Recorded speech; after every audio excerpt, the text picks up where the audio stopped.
Since following boxing as a kid, I've always been fascinated with vintage black and white boxing photography and wondered how would it look in color. After finding out in my high school days it can be accomplished on Photoshop, I have been obsessed with finding interesting images to colorize, mainly on my free time when I have nothing to do or I'm completely bombed out with editing videos. Here's my personal collection from 2012 to today. A lot of my earliest work is shown at the beginning of the video. As the video progresses, different techniques are applied to bring the image to life, but I'm also adding my own modern flair to the image. I will go into full detail how I am able to achieve this at the end of the compilation. So till then, sit back, enjoy the images, and the smooth beats.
So to show you layer by layer how I'm able to achieve this, oh boy, I don't have a script here, so bear with me.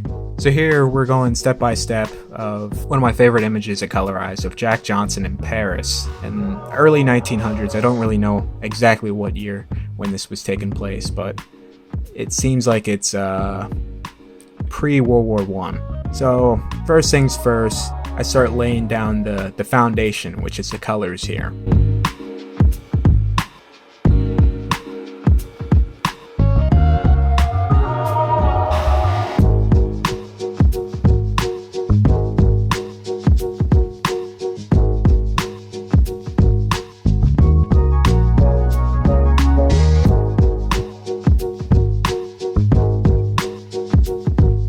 And once the foundation's laid, I start adjusting the levels, but this whole entire image is incredibly flat.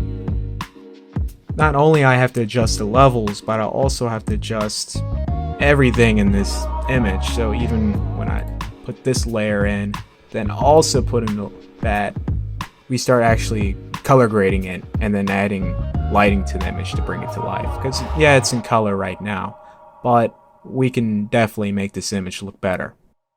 So right here, it looks like it's almost done. If you look towards right here, obviously there's like a bit of like there's light there, but obviously there's light and it's flaring out, but since coloring it, it sort of goes away because you have to sacrifice your blacks to create the color. So what I did here was I added a screen layer, and there you go. So the final touches with this image is I flatten it, and then after that I add in a noise. Do not have it monochromatic, because if you go in, you zoom in here, you see there's like a whole bunch of colors here, and these added colors, they blend in, they blend in everything. So after that I add in a sharpen, and there you go. So this image here particularly took a very long time because it's incredibly flat, and there's like there's like a large crowd of people. Based on other colorized photography I've seen, when it comes to people colorizing a crowd of people, they usually just go with the same color, but I try to not do that. Everyone has their own skin tone, and you don't want to paint everyone the same color, so I try to avoid that, which it brings more life to the image. So we're gonna go here by layer, and as you can see, just by adding in the color, and sometimes you have to double layer it to get the colors that you want and start adjusting from there. Well, it's incredibly flat, but don't let that discourage you when you are colorizing the image, because this image is really flat. So pretend that it's pretend you're color grading film, and you're color grading it in a raw format which all the colors and just everything is just saturated and gone. So pretty much this image is colored here. I actually missed that guy's hand. Well, I forgot to colorize this guy's hand. Well, would you look at that? I forgot to do his hand. It's a rookie move there, but whatever. To really bring the color in and bring the life to this image here, went by adjusting the levels, and as you can see, that made a dramatic difference. And then after that, I adjusted the color balance, gave it some warmer tones, and then added a folder filter layer, which gives the highlights a different tone. And to create more atmosphere in this image, I added a little flare in the right corner, which gives it more warm vibes, and also blends in all the rest of the colors. Yeah, I'm not good at this whole explaining thing, but as you see here, the work has been done. So with this image here of Jack Johnson doing a little sparring, as you can see, there's like a little bit of blue at the bottom and the top. It's in some weird spots, so I just added an old black and white layer, and there you go. That's gone, and With the plants, what we did with the plants, well, no, we did. What I did with the plants was every plant, obviously every single plant has its own different color. From what I've seen from other people who have colorized images, they just sort of just left they just painted the every plant the same color, or just the grass the same color. But you know, when you go outside, I mean, I know you're not going to really get everything, you know, accurate to a T. That's really hard to do, but you can accomplish having different color greeneries in the image. So as we go through here, this is just to darken everything, and there's our greens, and as you can see here, I changed the color just slightly. With these plants here, I added it was more of like a dark bluish greenish hue to them. And there you go with the grass and the dirt. I actually had to add a double layer. I had to double layer these in order to get the dirt like it should, and also the dirt here. And I put another layer because obviously this grass is not tended to, so it's the way it's going to be growing and the way it's going to be looking. It's not going to be looking as fresh as the lawn that they're sparring on. And I begin coloring Jack. Jack actually has hair in this image here, so I had to approach colorizing him in a different way. So I left the top portion not colored, so I can color the hair black and then blend it in. And then I added the gloves. Now, I mean, all the photos I've seen of like old gloves, I mean, yeah, they're worn out, but I don't know. I think that's the color. Who knows? This I had to also double layer to get the color I want, and add in the hair. He's double layered as well. So here's this guy particularly.